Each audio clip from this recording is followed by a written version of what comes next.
Hello my lovely book friends and welcome back to my channel. So as you can tell by the backdrop, this is a little different than how I normally am. And it is really because I'm in the middle of a mass deep cleaning up in here, and this is like a one little space that actually looks semi-normal and kind of clean, kind of okay. So we're filming right here today. We're using nothing but the natural light and the grace of God for this video, okay? Without further ado, we're gonna go ahead and jump into this September wrap up. So I read a total of 5 books this month, which totaled to 1,891 pages. And my average rating for the month across all of the books was a 4.4 star. So there's that on that. Let's jump straight into it. So I only have 2 of the 5 books in physical format. The other 3 I will put somewhere on the screen so you guys can see what they look like, and we'll just kind of get into why that is the case as we get to each book. But the first one we're going to talk about is Washington Black. I do not want to butcher this lady's name, this fabulous author's name. So I'm not going to attempt it, but in case you're looking for this book, this is her name. This is her title. And this, I believe, is the author on the back right here. So if you guys are looking for this book, this is what it looks like. I rated this one a 4.5 stars. This is my very first completion of September, and it was a fantastic book. Now, the backdrop to this book, why I'm reading it, I may have started to talk about this in my other video, maybe, but if not, then ignore me. But the reason why I started Washington Black was actually a book rec by one of my close friends. And the idea behind it was to finish the book before the show came out on Hulu this summer. Now, as y'all know, I was in a reading slump. It took me forever to finish anything reading-wise because I just wasn't into it. So we finished Washington Black in September, but we did go ahead and start a little bit of the show this summer. So there are 8 episodes, I do believe, total on Hulu. Same name, by the way. It's Washington Black on Hulu.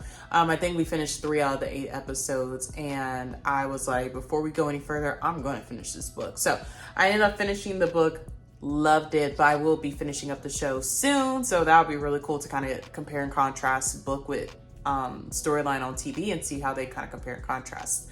This book was fantastic. So it's a historical, if I were to make up a name, a genre, a category for this book, it would be a whimsical adventure historical fiction. Heavy on the fiction, heavy on the historical, heavy on the whimsical, because this is set in the slave times. So by default, you wouldn't necessarily think to hear the word whimsical in the same sentence as a book that's talking about slave times.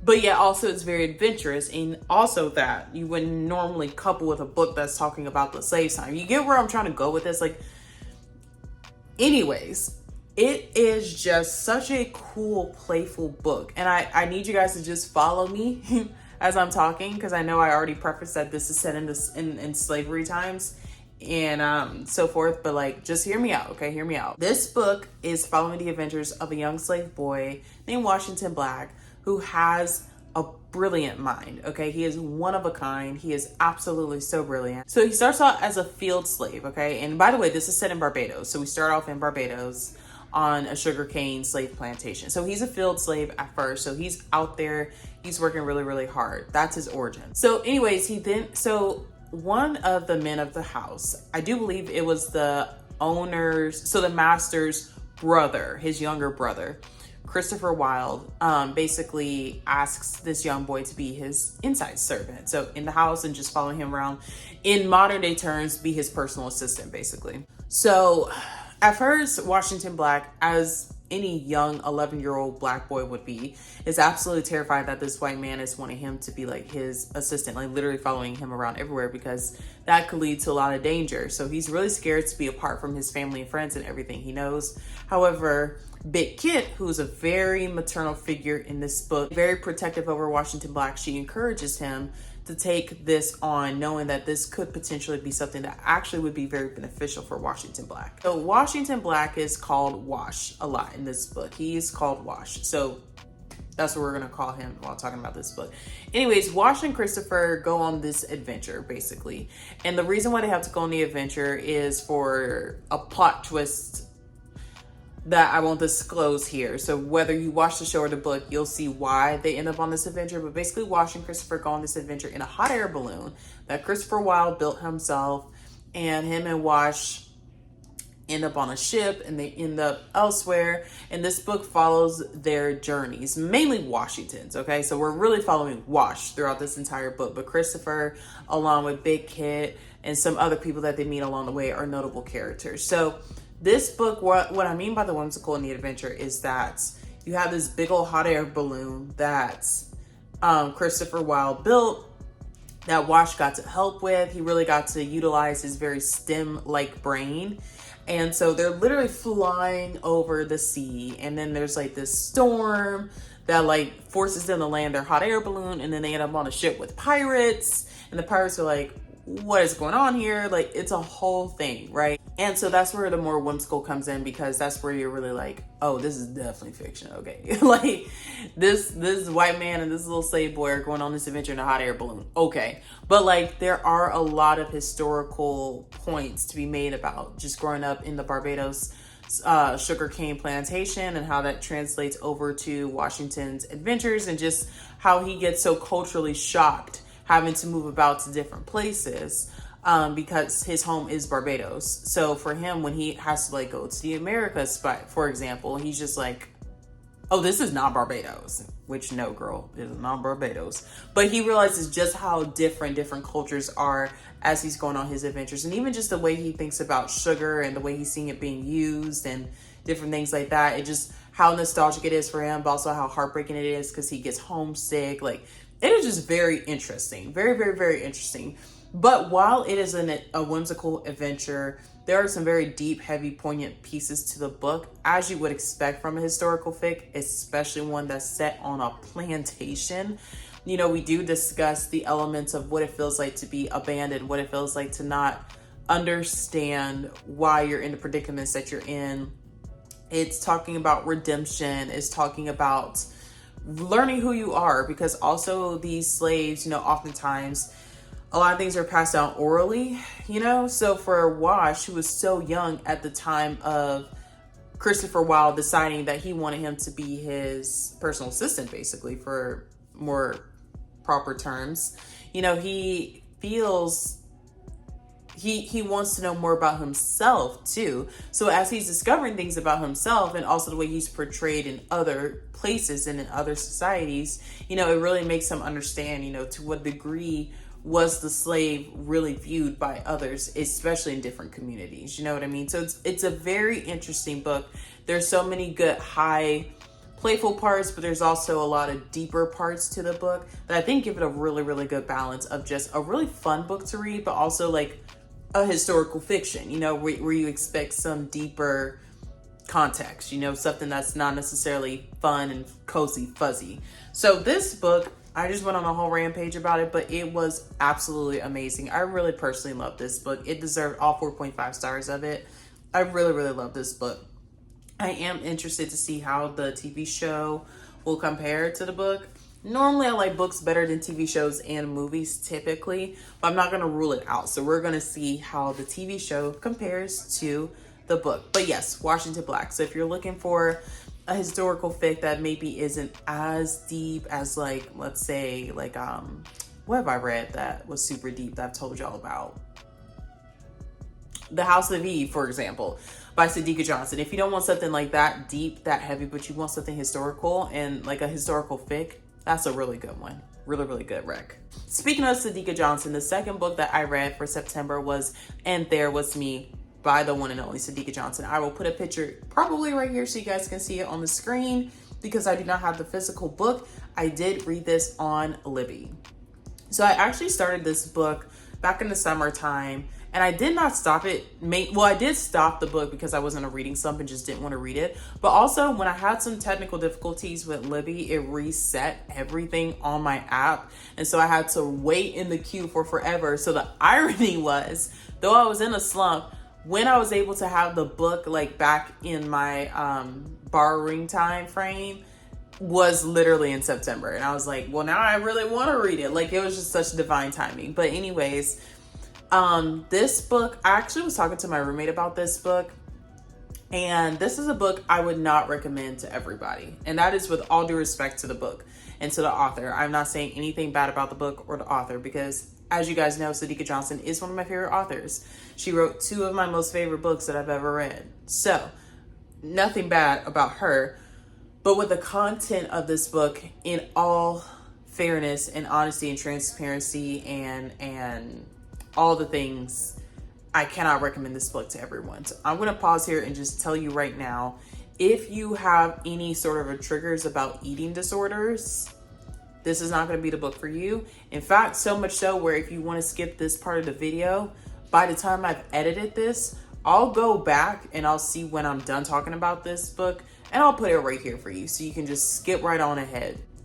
If it's that sensitive of a topic for you, I really want to be very respectful of that, and I will make sure you have all the parameters in place, even in this video, to not re-trigger yourself. Now, tangent, trigger is becoming quite a pop psychology word, but in this case that I'm using it in, I really am using it in its true intention and form in which it should be used. I really would not want anyone to feel unsafe watching this video. So I am just going to tell you right now, this book does talk about eating disorders in depth. And if that is something that you don't want to hear, even in this video, you will have the timestamp of when you can skip forward and it will be done. The discussion will be over. Heard. Aside from that, for anyone that is okay with listening to and reading about that, these are my thoughts. The book, I rated it a 4-star evenly. To me personally, just given the fact that I've read Sadeqa Johnson books, I've read 3 technically. I would say 2.5 because I count novellas as like a half book, even though it's a book, but still. I've read 2.5 of her books and it didn't compare to that. And not because of the eating disorders, it's just I was more interested in the other matters. So I rated those books higher than this one. And I think I came into it with a slight bias that I assumed it would be a 4 or 5-star type of a read.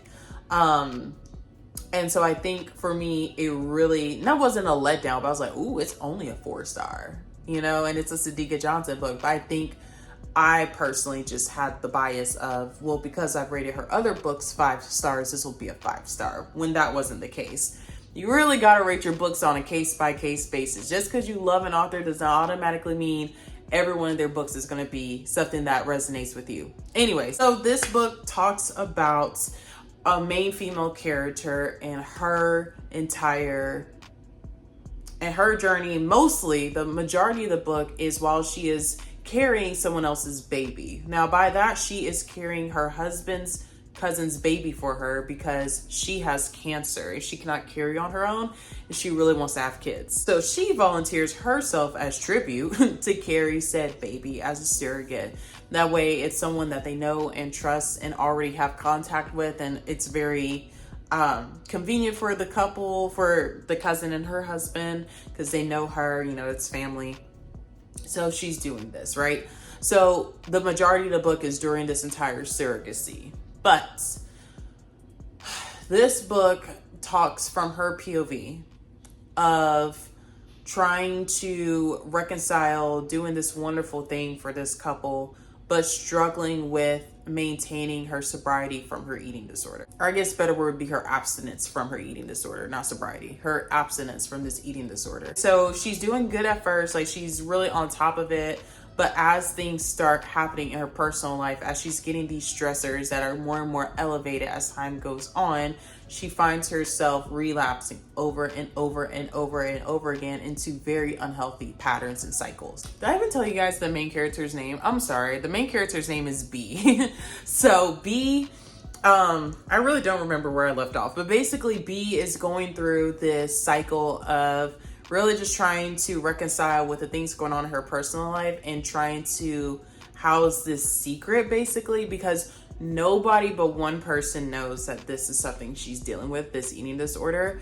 And even with that, the person that does know, or actually, I'm sorry, 2 people know, but the person that does know doesn't know that it's still continuing. This one of the characters in the story believes that it has been in the past, it's good, she's no longer engaging in these behaviors. And then she has a doctor figure that's a very, very good, strong Black woman figure in her life that knows that she is still actively working through her eating disorder, but is not aware that she is relapsing as much as she is. So It's a very interesting book in the sense of like, it is a secret, but also like there are people that know, but because she knows people know that would give her the proper treatment for that, she's like really trying to make sure it's a secret. It's a very interesting book, but the whole point that I'm trying to make with this book, because I feel like I'm really all over the place explaining this, is that for the most part in this book, B is pregnant, she's carrying the surrogacy,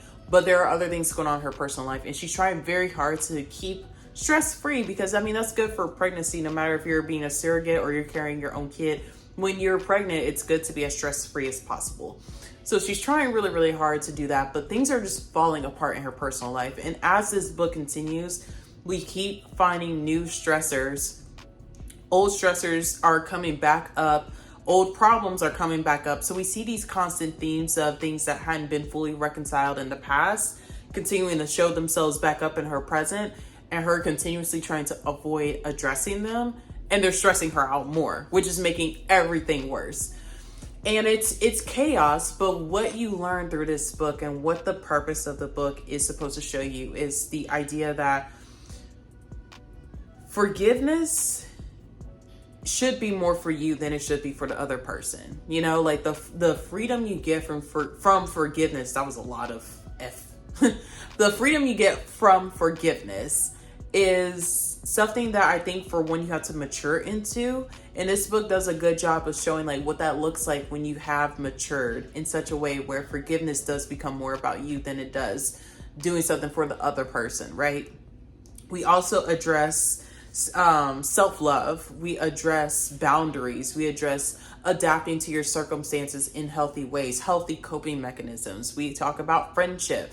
We talk about heartbreak, and not even just heartbreak like in the romantic heartbreak, but the friendship heartbreak. So we're dealing with multiple different forms of love and heartbreak, multiple different forms of forgiveness, redemption, multiple forms of just learning what it means to stop running from your past and just facing it head on. One thing about Sadeqa Johnson that she does that I both love and absolutely despise at the same time, and I say this in like a completely joking way, is that Sadeqa Johnson does this really cool thing where at the end of her books, you feel like you have your closure, but you also don't at the same time. And it's really cool and it's really annoying. If you're the type of person that loves like a book to have like a perfect bow at the end, completely tied up, nice and neat, and you're done, don't read Sadeqa Johnson, because one thing she's not going to do is give you that, okay? She gives you a conclusion. So you have your conclusion. You have something, right? There is something that ends the book.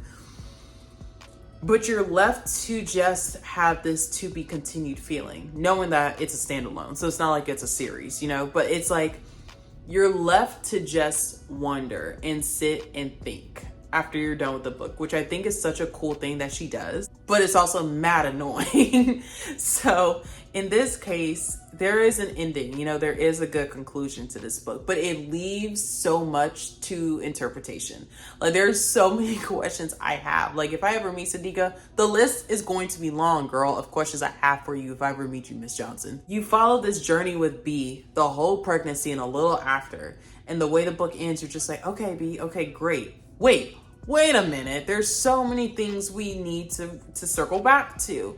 But the point is, she leaves you in a place where you almost develop a sense of trust with the main character, which sounds so crazy, but like you almost want to just hope and trust that you have learned enough about them and you have seen them to the end that you know things will change long after the book is over.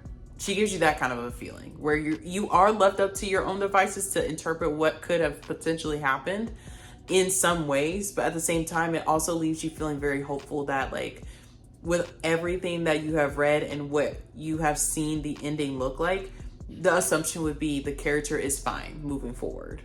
You know, it's just so cool. Like I love the way she ends her books. It's just also so annoying. That is my discussion about And There Was Me by Sadeqa Johnson. Me personally, I think it was a fantastic book. Not my most favorite of everything I've read by her so far. I do know she is supposed to be coming out with a new book soon, so I would be curious to see where that book is going to fall in my range of Sadeqa books. But yeah, to me it was a great book, but I just would say err with caution.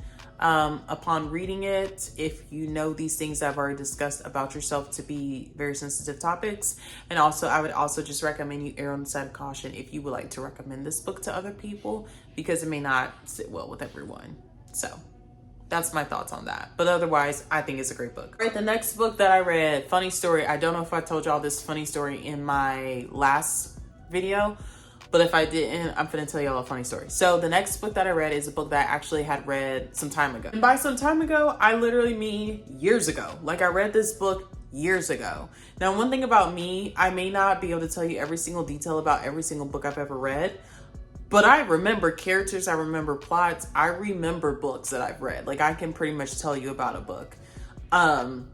If you were to visit me and pull a book off my shelf and be like, I'm interested in reading this, what's it about? And I tell you about it, I remember books. But this book, for some odd reason, completely and utterly slipped my memory. I have no recollection of this book. When I read this book, it was like reading it for the first time all over again, which was the wildest experience ever. Because for one, weird. Like, I didn't remember anything, not a character name, not a plot, not a nary, nothing, okay? I didn't remember anything about this book. Like, that's weird, bro. A, B, it was very cool because, you know, like, I've seen on Instagram before where it's like, if you had amnesia and you can go back and reread a book for the first time all over again, which one would it be and why? And I, like, low-key got that experience because I didn't remember anything about this book when I read it. And I was just like, I am befuddled right now. Like, how do I not remember anything that happened? Weird. Anyways, the reason why I read this book is because there is a sequel that just came out that I am currently reading right now, but we'll talk about that later. And I was about to start the sequel, and I realized I have literally no idea what that first book was about. Like, I have no idea, like, literally not an inkling. Like, when I read the blurb, I was like, no, she's not, the recall isn't there. So I ended up backtracking and not reading the sequel and starting with this book. The book I'm talking about is The Perfect Marriage by Jeneva Rose. So I read this book years ago, gave it a 4.5. Reread it recently, yet again, 4.5. Stellar, loved it. I'm sorry, I rated it a 5-star this go round. I just looked at my story graph. I rated it a 5 stars. So she has been up a 0.5 stars since, what was it, 22? 21 I read that?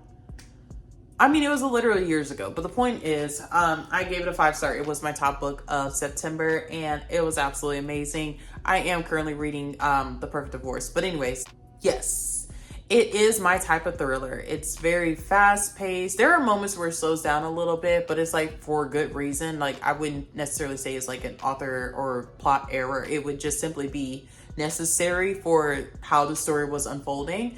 But overall, this is the type of book you can read in a weekend. You can take this on vacation if you need a thriller to take with you. It's a book that you could finish quickly if you really wanted to. Very suspenseful. It's very hard to, you're following along the whole time. And I think this was a good thriller. Like, it really had good plot twists. It had enough characters to keep throwing you off of who was responsible for what, because there's multiple parties involved here. It was a very, very good thriller. If you need something that's not beginner, but a step up, a really good step up from those beginning thrillers, this is a good one. I would highly recommend. I will be doing a video about some beginner thrillers that I would recommend if you're interested in getting into thrillers, or if you know someone that is interested in that. But this is the type of book I would give to someone that has read thrillers or has at least read a bunch of books that I feel like it's harder to impress them, for lack of a better word. I would recommend this book to that type of a person, a more advanced reader, if you will. And when I say advanced reader, I don't literally mean it like in a literary context of like your reading comprehension skills, and literacy skills, but I literally mean it in the sense of like if you've read a whole lot, right? And you've probably read a bunch of thrillers, a bunch of mysteries, and you can kind of see where plots are going way ahead of time. This one, at least for me personally, didn't see it coming. Did not see it coming. Fantastic book. 10 out of 10, 5 stars. So, small snapshot of the plot. A man named Adam is accused of murdering a woman named Kelly. Now, the reason why he is pretty much the number one suspect is because Kelly is his mistress. Adam is married to Sarah, who happens to be one of the top defense lawyers in DC. So, like, you're stupid, okay? I'm sorry, but you're so stupid, bro. Like, your wife is a defense lawyer? You thought cheating on her was going to be a good idea? Okay. Anyway, she's defending him through his trial, and everyone's got like, I mean, this is a huge trial. It's taking over the news. She was murdered in a small town because they had a lake house like outside of DC. So like she's a small town, like known girly girl, right? So it became like a big thing in a small town. But because Sarah, Adam's wife, is like a big time lawyer, and this became a big time case, especially because she's defending her husband, it's everywhere. Okay. It's like so publicized. So like, we're following this whole court case. Like we're following it from beginning to end with all the interviews, like walking into the lake house, asking Adam all these questions. And then it's like you get to go from different POVs. So you have Sarah's POV and you have Adam's POV, back and forth, husband and wife the whole time. And you're like, you just get it on both sides of the coin, if that makes sense. Like you're listening to Adam and you're just like, oh my gosh. But then you're listening to Sarah and you're just like, sis, like you're defending your cheating husband. Like it is nuts. Okay. But it is such a good thriller. I highly enjoyed this. I think all the characters had a very important piece to the puzzle. I don't think there was anything that was unnecessary about the book. You know what I mean? Like everything stayed on track with the plot. It was a very focused thriller, which I think is really, really good. And it was a very quick and easy read. So I really enjoyed rereading this book. If you need something for spooky season, pick up The Perfect Marriage. It's very, very good. So the next book I read is Sing Unburied, Sing by Jesmyn Ward. If you recall back in February, I talked about Let Us Descend, or maybe that was March, one of those 2 months. I read Let Us Descend by Jesmyn Ward, and I really enjoyed that book, okay? This book, yet again, like what I see a lot of Jesmyn Ward books online giving is a lot of mixed reviews, okay? I really do think Jesmyn Ward is just that type of author where she's just gonna have a niche group of people that like her books. And I don't think there's anything wrong with that at all. I don't think there's anything wrong about it, but I think it needs to be acknowledged. I see why there's mixed reviews about this book. I get it, but I liked it. I gave this one a 4.5 stars. And I believe I gave Let Us Descend a 5. I know for a fact I didn't love this as much as I love Let Us Descend, but I do think this was a fantastic book. I'm going to pause here and just say that I'm going to be polling, or I would have polled you guys, I think by this point, of if you guys want to see the reading vlog for this book. I did film a reading vlog for this book. However, I have not even touched the editing for it because I wasn't 100% sure if it would be the type of book that people would want a reading vlog on. So it's just kind of sitting there. So at some point you guys would have seen a poll go up of me asking you guys if you want to see the reading vlog for it. So there's a lot more detailed thoughts that I have for this book in that vlog if you guys are interested in seeing it. If not, I'll probably take some of that content and make it into a reel. We'll see. But overall, this story follows 12 into 13-year-old Jojo because it starts off on his birthday. And it follows little Jojo on his journey with his mom and sister and his mom's best friend to pick up his dad from jail. So they're traveling from Mississippi to Parchman to pick up his dad, and they're headed home. That is literally kind of like the overt plots, right? We are on this journey. Now, all these things happen. Now, mind you, Jojo is a biracial child. He has a black mother and a white daddy. So he's gonna get his white daddy out of jail. And so there's a lot to unpack with this book, okay? That's why I have a vlog for it. There is just so much. There's just so much. I don't even know where to begin to tell you. But basically, this book addresses racism.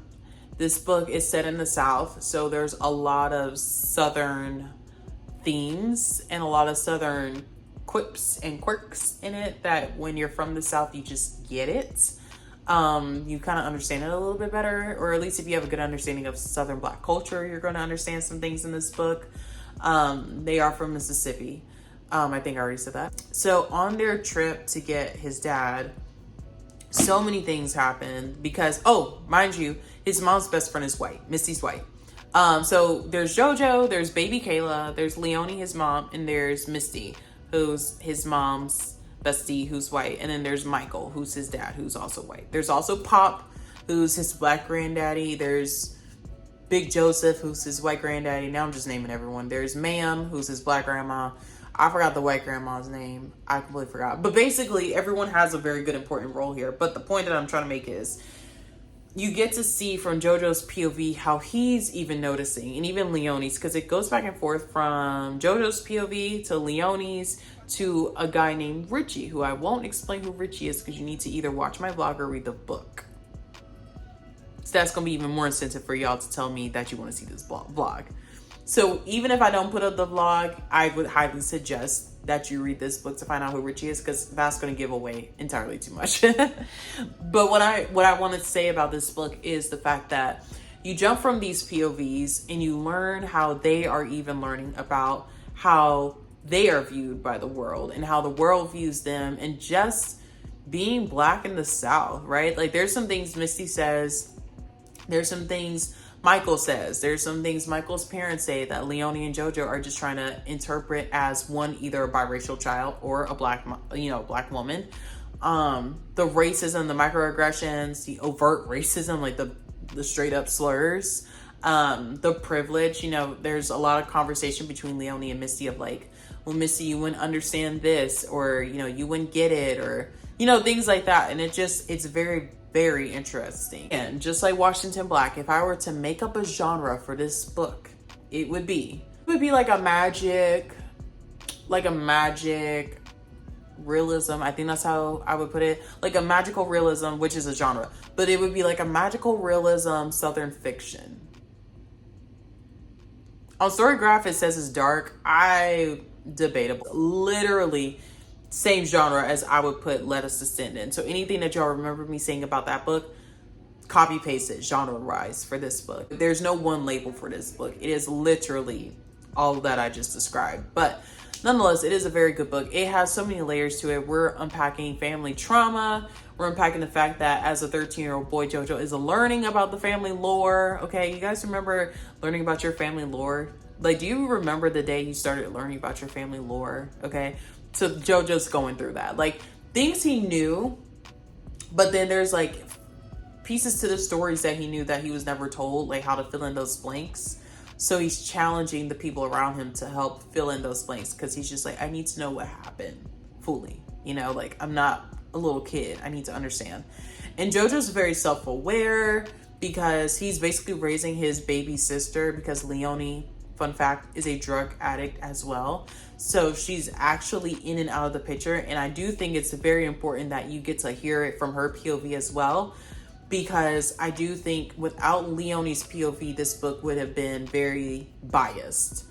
But Leonie is a person, and I think this is a good opportunity to even address like the cycles of drug addiction in families, and the fact that like everyone around her just sees it for what it is, and they've tried to help her and she goes back into these cycles. But it's just like, we are really addressing some generational traumas and cycles, unhealthy, healthy ones.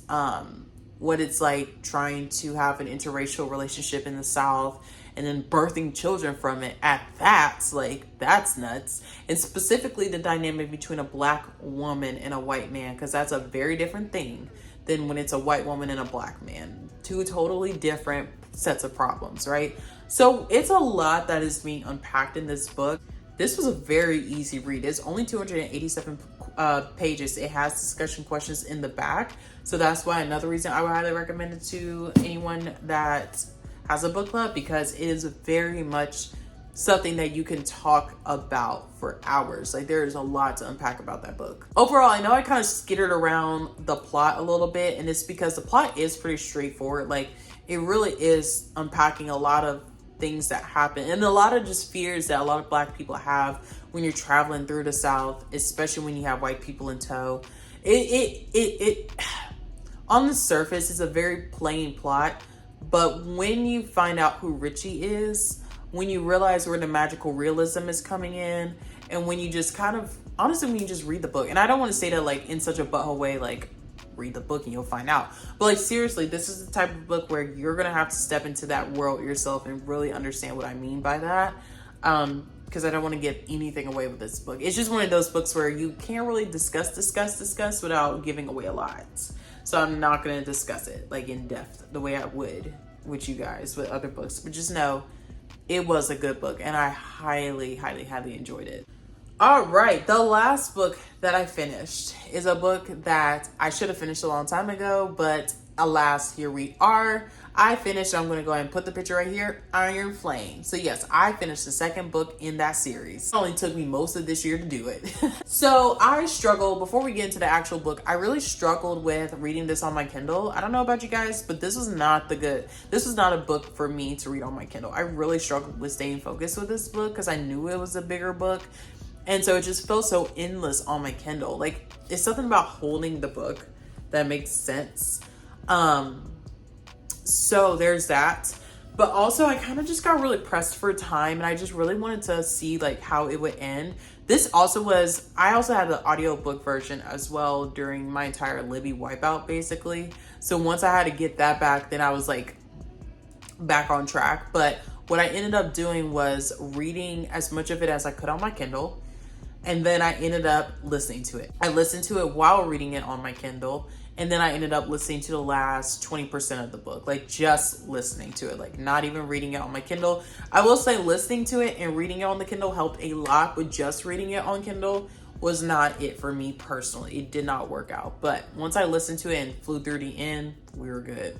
So I will say that kind of made the experience a little wonky because I just wasn't feeling comfortable in any reading format. I do think if I had just sat and read the book, like a physical, and listened to it would have been done a long time ago. But I kept losing interest in the plot because though I could have borrowed it from my roommate, I also was just like, but is it the book? Like, is it me? Like, before I go borrow this book, like, is it just that I'm not connecting? But I also wanted to see it through because I really loved Iron Flame. I have Onyx Storm, which we're going to see if we can make that a December read, maybe a November or December read. And so I just really didn't want to not see this through. I know we have more books that will come out over the years, but like, I don't know. I just really wanted to see it through. I'm like that with series. I really, whether I'm enjoying it or not, I normally like to finish it up. I don't like to abandon the series. So nonetheless, I say all that to say that may have been part of the experience of this being such a long, drawn out process of me reading it all year, dang near. Like, I don't even remember when I started this book. I have no idea. No clue. So I rated it a 4-star. Truthfully, I did not like it as much as Iron Flame. So it did get to a point where I realized, okay, partially, yes, it's me reading it on my Kindle. It's very difficult for me, but also, yeah, guys, I don't know. I rated it a 4. Like, it was very good. It picked right up where, Iron Flame left off, or I'm sorry, Fourth Queen left off, picked right on up. We started going, straight into it. A lot happened in this book. Like, a lot of things happened. A lot of huge bombs were dropped in this book for sure. So I do think that I feel like Fourth Queen really set the foundation and it set the standard high. I think that's how they got a lot of people hooked into the series, is that Fourth Queen set the bar high, right? But I do think Iron Flame does come in and does a good job of further developing the characters and helping you understand who these people are. And also we're adding in a lot of characters into this book who clearly are going to be very pivotal in this series. Like, you can already tell the characters that were added into this book are going to be super duper pivotal as we move forward in this series. Obviously at this point, a lot of people have read Onyx Storm and I have not. So like, I'm saying this from the POV of only having read the 2 books that I've read. But my assumption would be, given how important they are, they will be playing important roles as we continue in the series. So I will say it was a good book. I just think Fourth Wing was better. I was more interested in Fourth Wing, but I understand that this was, for me personally, more informational than anything else. Like, yes, things happen in Iron Flame that obviously we're still going to continue to, especially the way it ended. Like, what a cliffhanger. Now, luckily I already have Onyx Storms. Like, I can just jump straight back into that universe and that world at my own leisure. Like, I don't have to wait per se like everyone else had to do. But I will say that, like, yeah, it was more informational than anything. They're really growing into their elements as writers, flyers, all the things. I'm like really terrible at the terminology for this book, which is so bad because like this has a fandom, right? So I don't want to get anything wrong, but it's also like You lost me a little bit in Iron Flame. Not enough for me to be deterred, but it's like there was so much that I'm trying to like keep straight that I want to express, but I'm also like, am I saying it correctly? In general, it was a good book, guys. Like, I don't even know what to tell y'all because it's kind of hard talking about book 2 without having to go backwards and talk about book 1 if you have not seen me talk about book 1 or even know what I'm talking about. But in general, my personal opinion is it was a good book. Wasn't as great as the first. I still have high expectations for the third to be good because I feel like everyone's still pretty looped in, locked into this thing, you know? So my expectations are that the third will be good. But the second, I feel like was just more informational than anything else. Just really progressing the plot right on along. I don't feel like there was anything unnecessary. Like, I don't feel like this book had fluff. Like, yes, it's a big book. It was a lot going on. But I feel like there was no fluff. I feel like everything that happened in this book, like, was intentional, right? And I feel like it all is going to make sense. It did and will also make further sense in book 3. So those are my honest thoughts without really going into the plot. Because again, we're in the middle of a series, so I don't really want to say much about the plot because I feel like it can give away the first book, but whatever. So yeah, guys, that's what I read in September. I am feeling really happy with what I read this month. I do know that the number 1 book of this month was The Perfect Marriage. There's no debating that. That was definitely my number 1 book. So yeah, I'm very, very, very pleased with what I read this month. If you guys have read any of these books and have your own thoughts, feel free to comment or you can Instagram message me and we can talk about these things further. I would love to know your thoughts and opinions as well. If you haven't already, please like and subscribe to my channel and also follow me on Bookstagram and Booktok. All of those will be in the description. The names, titles of the books, and the ratings will always be in the description. So if for whatever the reason you want to double check something or see what title the book was, always check the description bar because they should be there. Other than that, guys, I completely forgot to tell y'all what I'm currently reading. I completely forgot that's something I wanted to introduce. And I keep closing out these videos and then I have to be like, skirt, you didn't say your current reads. Okay, so I'm currently reading Misbehaving at the Crossroads by Honore Jeffers. I would have been done with that this month, but I paused it to give one of my friends time to finish up another book that he's reading, and then we're gonna buddy read that one together. So that one will be reviewed in time. I'm also reading The Perfect Divorce, which is the second book, the sequel, the book. I just told y'all about that whole story, so you know. But I'm reading The Perfect Divorce. I also, right before filming this, just got a notification from Libby that Atmosphere by Taylor Jenkins Reid is ready for me. Am I ready for her? Not really. But we're gonna read her anyway because I really hate doing the whole let the next person borrow it thing. Like, that's so bad. But like, when I get the notification, I'm like, yeah, give it to me. I'll figure it out. So that's what's on the agenda now. Spooky season is upon us. So I will be doing a little bit of content about some books that I would recommend to you guys for spooky season. So you guys will see that as well. But yeah, that's what I'm currently reading. That's what's going on. So I'm very interested to see what all we'll tackle in October. And until then, I will see you guys in my next video.